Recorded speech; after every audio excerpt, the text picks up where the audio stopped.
इस कार्यक्रम के पुण्यार्चक हैं गुणायतन परिवार। कल मैंने सुखी और संपन्न होने के सूत्र बताए थे।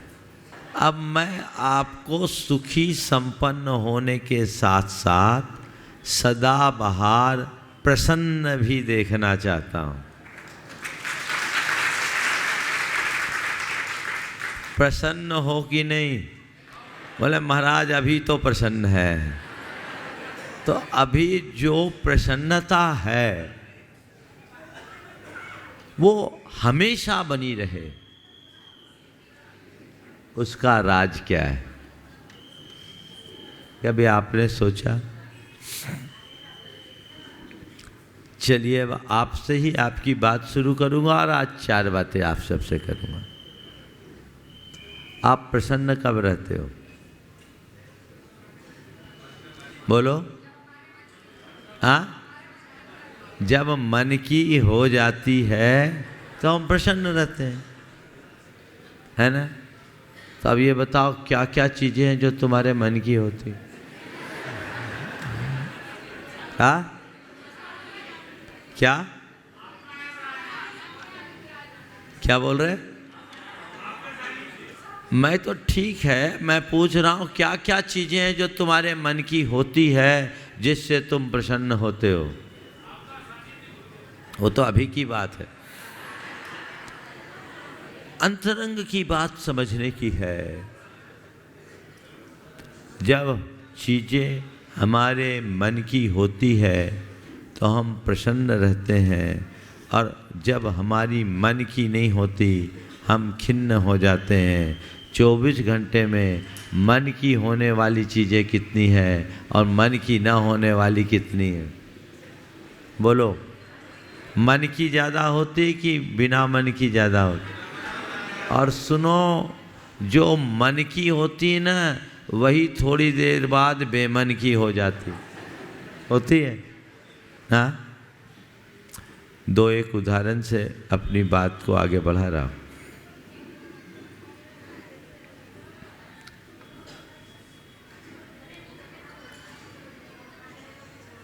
सुबह सुबह अखबार में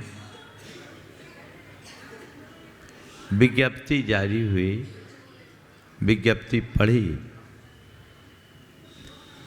कि 1 करोड़ की लॉटरी खुल गई।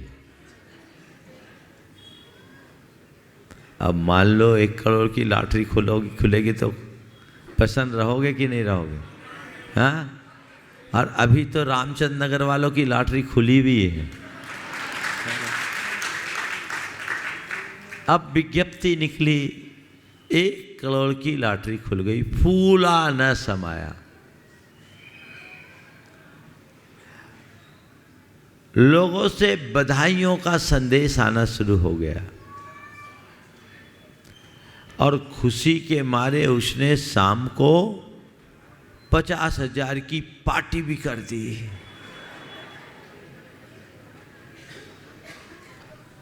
सुबह हुई, दूसरे दिन अखबार सामने आया, उसमें एक दूसरी विज्ञप्ति छिपी, भूल सुधार। कल जो मैसेज था उसमें सब कुछ ठीक था, बस शुरुआत जो 1 से थी उसकी जगह 2 करना था। कल जिस अखबार से उसे प्रसन्नता हुई, अखबार की वही विज्ञप्ति उसकी उदासी का कारण बन गई, है ना? अरमानों से भरकर बेटे का विवाह किया,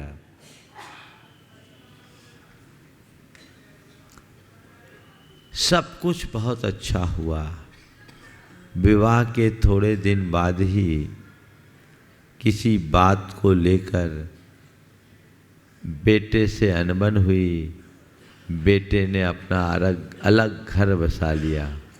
कल तक जो बेटा आंखों का तारा था अब आंखों का कांटा बन गया। हो गया। दीपावली का समय निकट था। व्यक्ति अपने घर की सफाई में लगा था। सफाई के क्रम में उसके हाथ एक ऐसी पुस्तक लगी जो उसकी धर्मपत्नी आज से 30 बरस पहले अपने विवाह के समय साथ लेकर आई थी।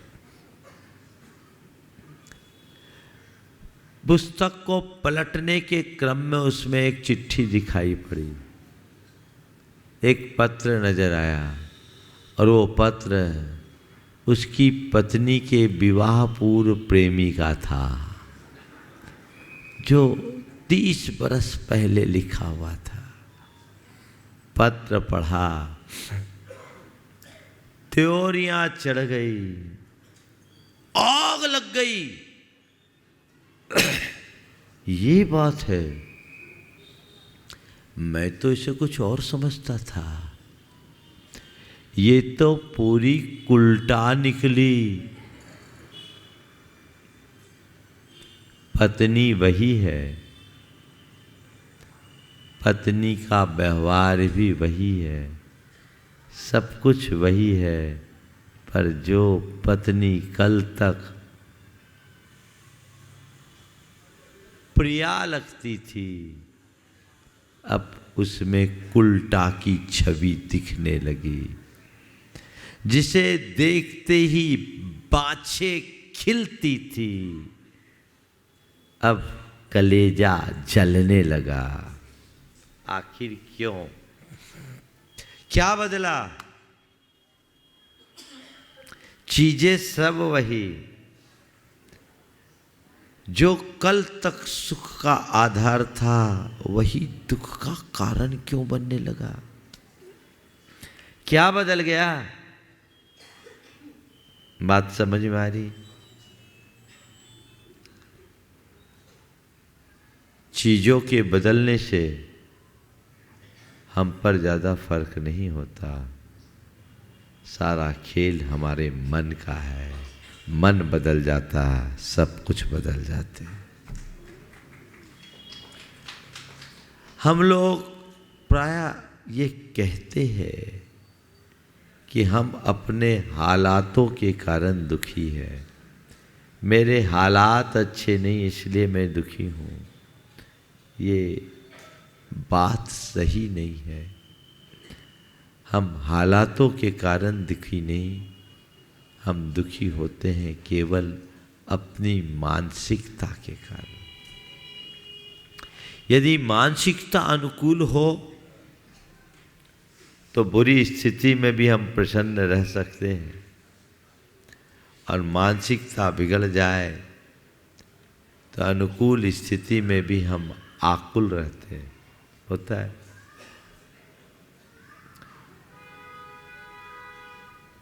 सही मानसिकता वाला व्यक्ति फुटपाथ में भी आनंद की नींद पूरी कर लेता है, और जिसका मूड ऑफ हो वो एयर कंडीशन में भी करवटें बदलने को बाध्य हो जाता है। प्रसन्नता हमारे भीतर है। चीजें मेरे मन की हो ये मेरे हाथ में नहीं। चीजें मेरे मन की हो ये मेरे हाथ में नहीं है, पर मैं अपने मन को चीजों के अनुरूप बनाऊं ये सबके हाथ में है। मन को परिस्थितियों के अनुरूप ढालो। परिस्थितियों को अपने अनुरूप ढालने की कोशिश बड़ी कठिन है। परिस्थितियों को अपने अनुकूल ढालना बहुत कठिन है, पर खुद को परिस्थितियों के अनुकूल ढाल लेना अति सरल है। तो सदा बहार प्रसन्न रहना चाहते हो तो हर परिस्थिति के अनुरूप अपने आप को ढालने का अभ्यास कीजिए। परिस्थितियों के अनुरूप अपने आप को ढाले। कैसे ढाले? 4 बातें। सबसे पहली बात, विधि के विधान पर विश्वास। क्या है? विधि के विधान पर विश्वास करने का मतलब, ये तो आप लोग मानते हो कि संसार की सारी व्यवस्थाएं हमारे अधीन नहीं है। मानते हो कि नहीं मानते? किसके अधीन है? बोलो। हाँ, आज जो तुम्हारा ठाट बाट है वो किसके कारण है? तुम्हारे दम पर है? बोलो, किसके बल पर है? हाँ, कर्म। मानते हो?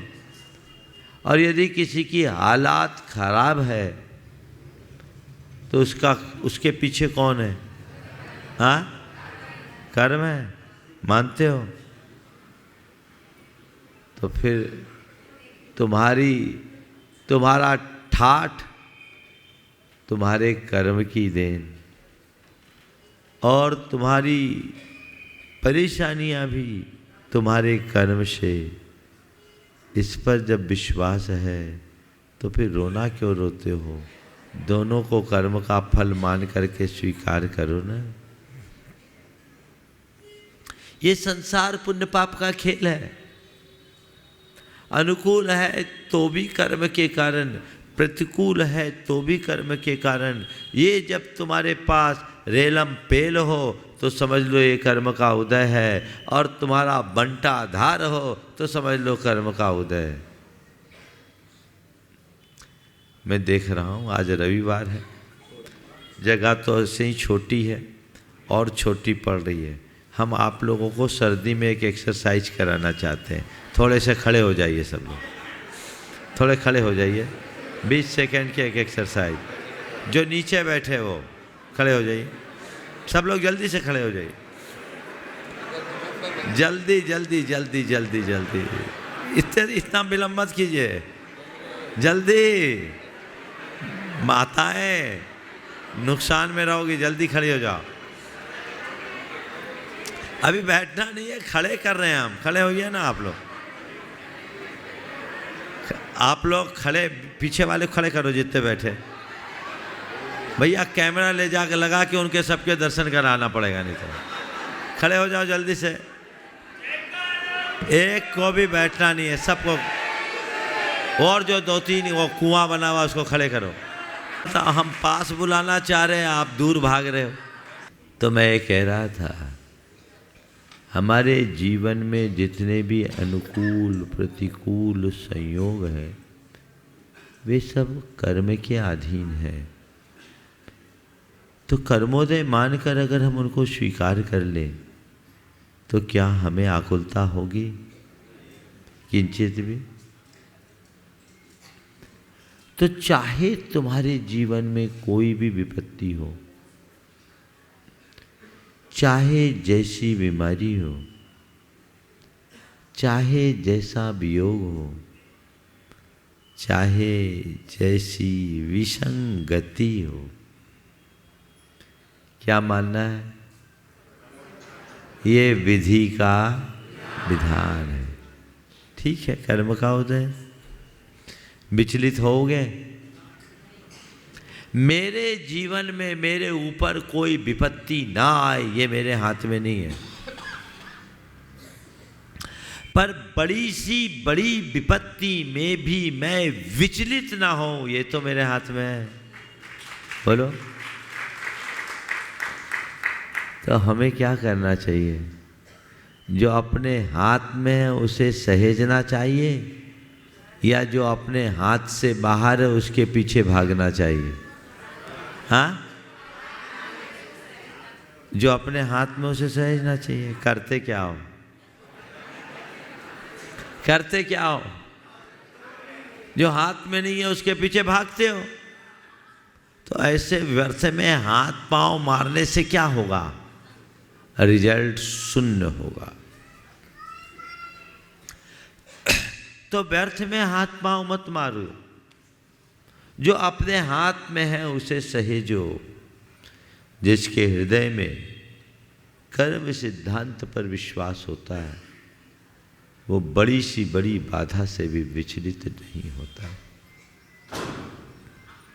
मेरे संपर्क में एक सज्जन है, उनके साथ बड़ी विचित्रता हुई। व्यापार में भारी नुकसान हुआ, धर्म पत्नी की किडनी फेल हो गई और एक बेटा अर्ध विक्षिप्त हो गया। ये तीनों प्रसंग 10-11 महीने में हुए। पहले व्यापार का नुकसान, और कहते हैं गरीबी में गीला आटा। फिर पत्नी की किडनी खराब हुई और इसी बीच उनका ब्रिलियंट बेटा, मेरिट में आने वाला बेटा, अर्ध विक्षिप्त हो गया। 3 घटना किसी भी व्यक्ति को हिला देने वाली है, लेकिन वो बड़ा तत्वज्ञानी था। उसने यही सोचा, कर्म का उदय है, ये संयोग है, ये संयोग है। व्यापार में नफा नुकसान तो लगा ही रहता है। जो नफा है वो भी मेरा नहीं, नुकसान है वो भी मेरा नहीं। पत्नी की किडनी खराब हुई, उसकी सोच देखो, कर्म का उदय है, चिकित्सा करनी है। किसी की भी खराब होती है, संयोग है, पर चलो मेरी पत्नी की किडनी खराब तो हुई, पर कम से कम मैं इतना समर्थ तो हूँ कि उसकी चिकित्सा करा सकूँ। बेटा पागल है, अर्ध विक्षिप्त हुआ है, पर उसका इलाज है। डॉक्टर कहते हैं ठीक हो जाएगा, कहीं लाइलाज होता तो मेरा क्या होता। उसने एक ही बात रखी कि कर्म का तीव्रोदय है, और मैंने गुरुओं के मुख से सुना है जब अशुभ का उदय हो तो अपने को शुभ में लगाओ। उसने शुभ में लगाना शुरू कर दिया। भगवान का अभिषेक पूजन तो वो करता ही था, उसने व्रत उपवास शुरू कर दिए कि पाप के क्षय का और कोई हेतु साधन हमारे पास नहीं है। व्रत उपवास शुरू कर दिए। दान पहले करता था, दान देने की स्थिति अब उसको ज़्यादा नहीं रही, फिर भी कहा कि मैं पहले लाखों का दान देता था, अब लाखों नहीं, हजारों नहीं, तो कम से कम जितना है उसमें तो दूं। उसने नियम बना लिया कि मैं रोज़ मंदिर जाऊंगा और मंदिर के हर गुल्लक में 11 रुपया तो कम से कम डालूंगा। वो डालना शुरू कर दिया। क्रम देखो, इसका लाभ क्या होता है। सबसे पहला लाभ तो उसके हृदय में धीरज आया, टेंशन खत्म, यानी इस विचित्र स्थिति में भी वो स्थिर बना रहा। पहला लाभ। दूसरा लाभ, उसका धर्म ध्यान बढ़ गया, पूजा पाठ व्रत उपवास बढ़ गया, पुण्य का संचय हुआ। और तीसरा लाभ, उस पुण्य के संचय से पाप का क्षय हुआ और बड़ी जल्दी उसकी परिस्थितियां बदल गई। नुकसान हुआ था तो आप जानते, गल्ले का काम था, बड़ा लाट ले लिया था, तेजी मंदी के चक्कर में नुकसान हुआ। तो हम तो जानते हैं गल्ले का काम बोरों का होता है, माल भी बोरों से आता है, कमाए तो नोट भी बोरों से आता है, और जाए तो आदमी भी बोरों पे आता है। धैर्य नहीं खोया, उसका व्यापार भी संभला, नुकसान की भरपाई हुई, आज पहले से अच्छी स्थिति में। उसकी धर्मपत्नी की किडनी उसने ट्रांसप्लांट करा दी, खुद की किडनी दी, आज पति पत्नी दोनों ठीक है। और निमहांस में अपने बेटे का इलाज कराया, बेटा भी पूरी तरह ठीक है।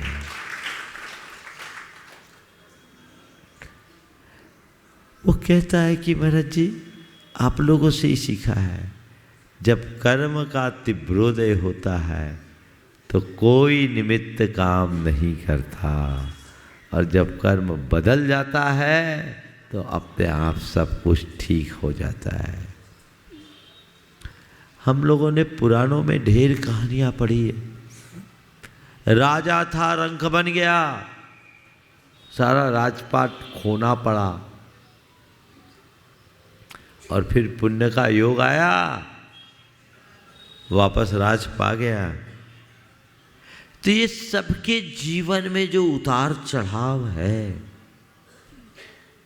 इसको रेगुलेट करने वाला कौन है? इसका नियंता कौन है? कभी आपने सोचा इसका नियंता मैं नहीं, कौन है? मेरे भीतर बैठा कर्म, मेरा अपना कर्म। तो मेरा पुरुषार्थ क्या है?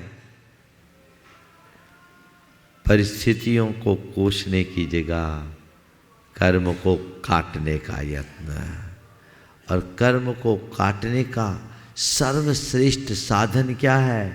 मन की समता। क्या है?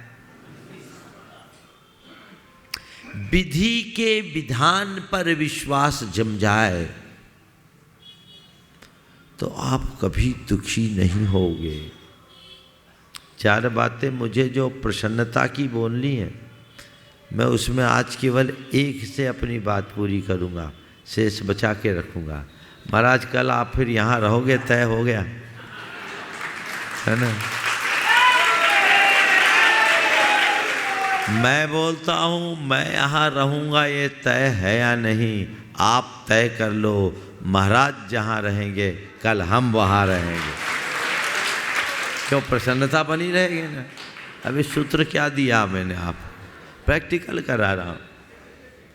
चीज़ें मेरे मन की हो तो अच्छी है, लेकिन मेरा मन चीज़ों के अनुरूप हो तो और अच्छा है ना?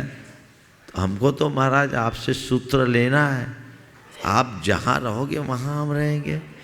आप भावना भाते हैं कि आप वहीं रहो जहाँ हम चाहें, इतना ही तो काम करना है, परेशान नहीं होना। छोटी छोटी बातों में अपने मन को एडजस्ट करने का अभ्यास बना ले तो हमसे सुखी कोई नहीं। विधि के विधान पर विश्वास एक बहुत बड़ी ताकत है। इसका अर्थ मैं ये नहीं बोल रहा हूँ कि विधि के विधान पर विश्वासी बनकर हाथ पर हाथ धरे रहो, नहीं। आप उद्यम करिए पर उद्विग्न मत होइए, सब कुछ कीजिए, लेकिन रिजल्ट जो आए उसे एक्सेप्ट कीजिए। परिणाम को लेकर के परेशान मत होइए। मैं अच्छा करूं ये मेरा पुरुषार्थ है, उसका परिणाम अच्छा निकले ये मेरा भाग्य है। मैं अच्छे से अच्छा प्रवचन दूं ये मेरा पुरुषार्थ है ना? मैं अच्छे से अच्छा प्रवचन दूं ये मेरा पुरुषार्थ है, पर मेरी बातें आपको अच्छी लगे ये मेरा भाग्य है। कोई ज़रूरी है कि मैं जो बोलूं अच्छा लगे? अरे मैं इतना अच्छा अच्छा बोल रहा हूँ, ये लोग तो कोई एप्रिसिएशन ही नहीं दे रहे, ताली नहीं बजा रहे। अगर मैं ये सोच लूँ बजा ही रहे तो थोड़ा ढंग से बजा दो भाई।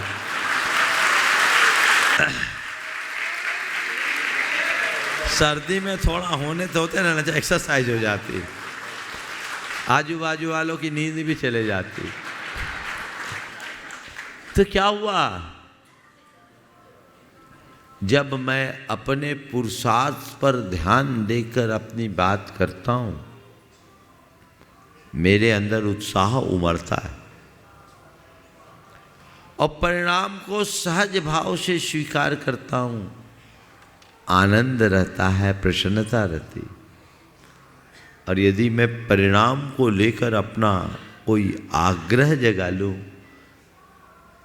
अगर मैं सोचूं कि मेरी हर बात पर तुम लोगों को ताली ठोकना ही चाहिए, तो क्या होगा?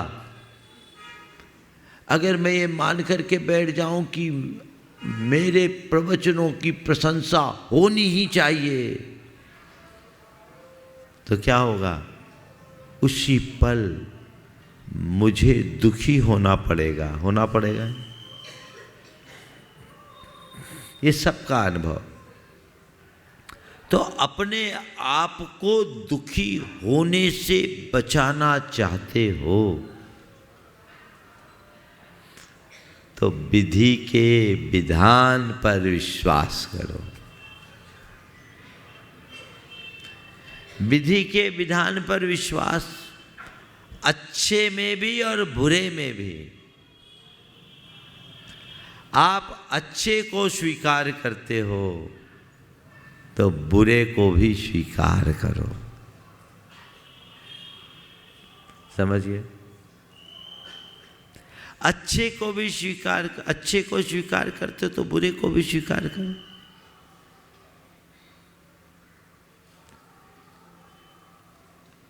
आप लोग क्या करते हो? अच्छा तो अच्छा लगता है, बुरा अच्छा नहीं लगता।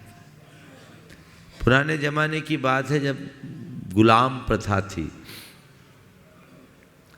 एक बादशाह ने अपने गुलाम को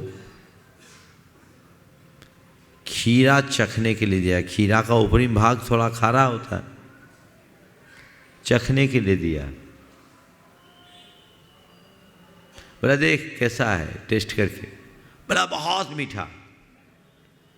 गुलाम ने चखा और कहो बहुत मीठा।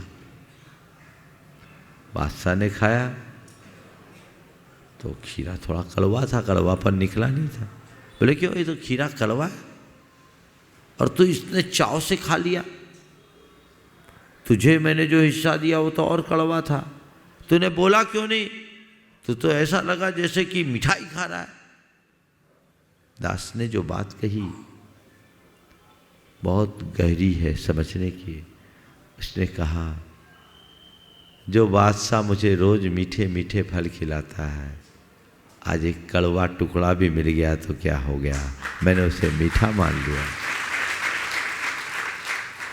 मेरे लिए वो मीठा ही है, क्योंकि देने वाला बादशाह है। बंधुओं, पुण्य के फल को आनंद से भोगते हो, पाप के फल को भी तो स्वीकारने को तैयार रहो, उसका भी तो स्वाद लो। देने वाला तो वही कर्म है।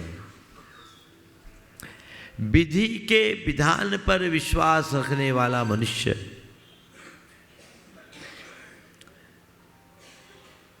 अपने जीवन में आने वाली विसंगतियों से विचलित नहीं होता।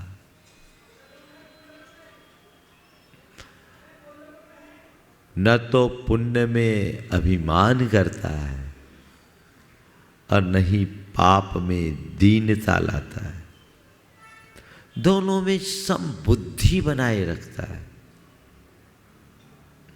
दोनों तो समान हैं। अच्छे और बुरे को समान मानना, दोनों के स्वागत में तत्पर रहना एक सच्चे ज्ञानी की पहचान है। राजा भोज के जमाने में एक विचित्र सा व्यक्ति राजा भोज के दरबार में पहुंचा।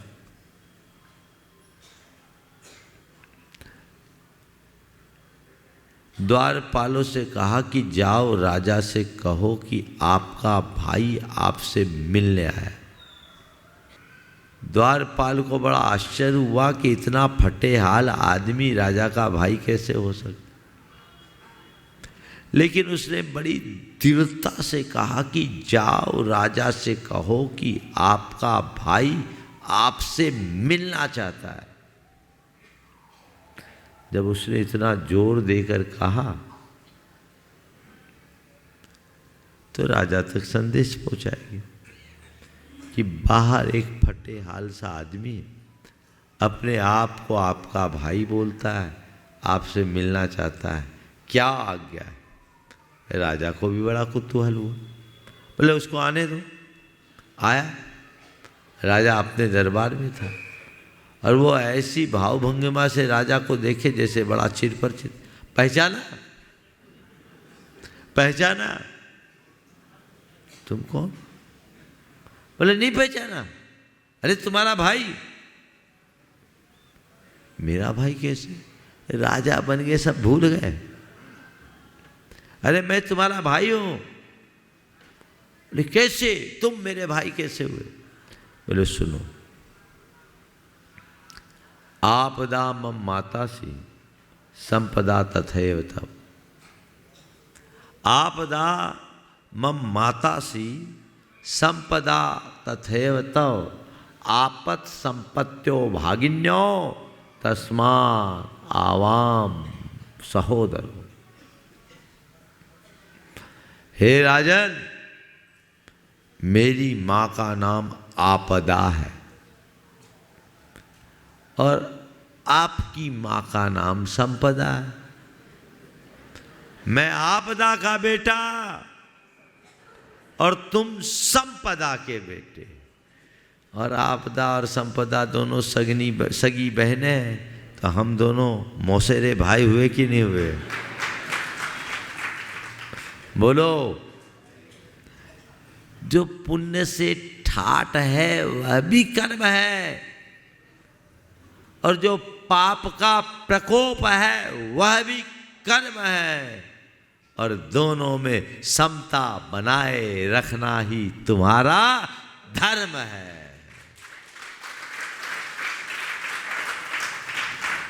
अगर विधि के विधान पर विश्वास होगा तो तुम्हारी यही परिणति होगी।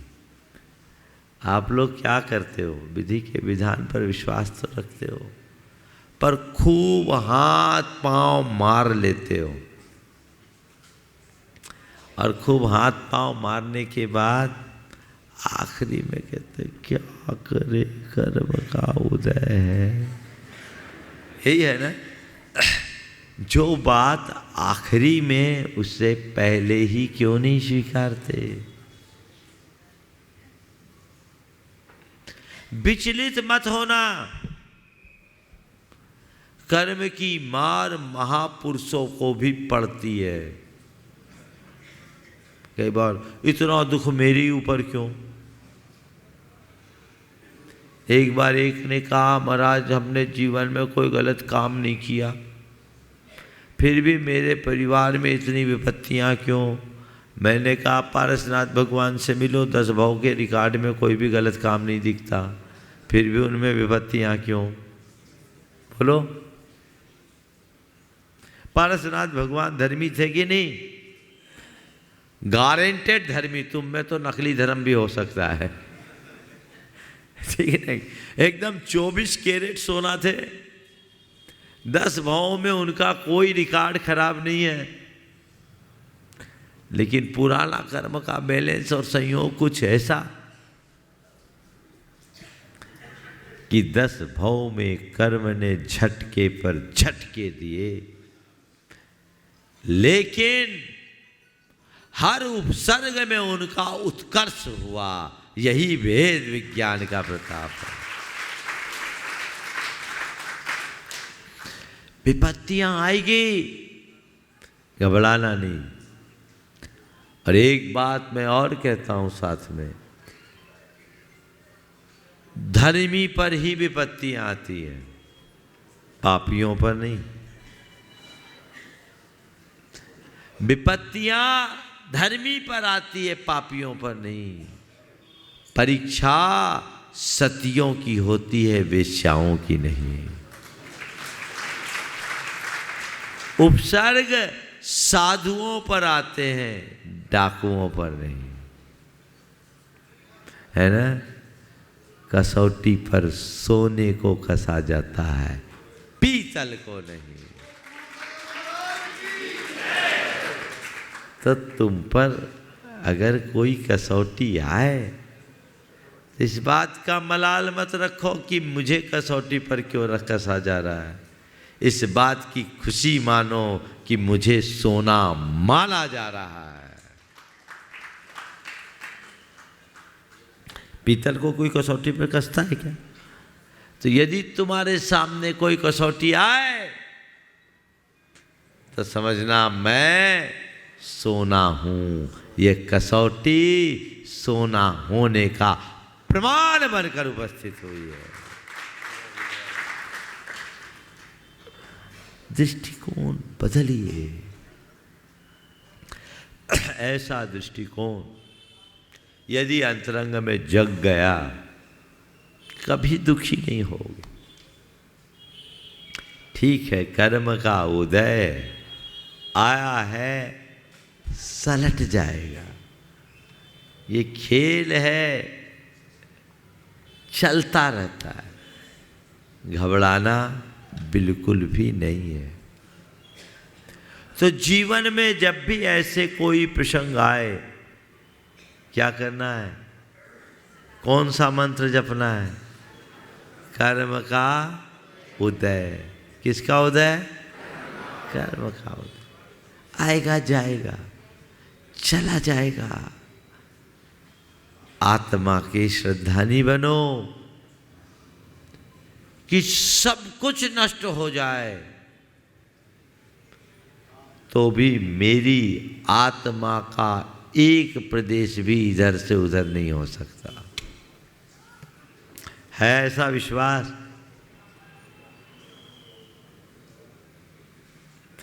आत्मस्वरूप का ज्ञान और कर्म सिद्धांत पर विश्वास मनुष्य को किंचित भी विचलित नहीं होने देता। इस कार्यक्रम के पुण्यार्जक थे गुणायतन परिवार।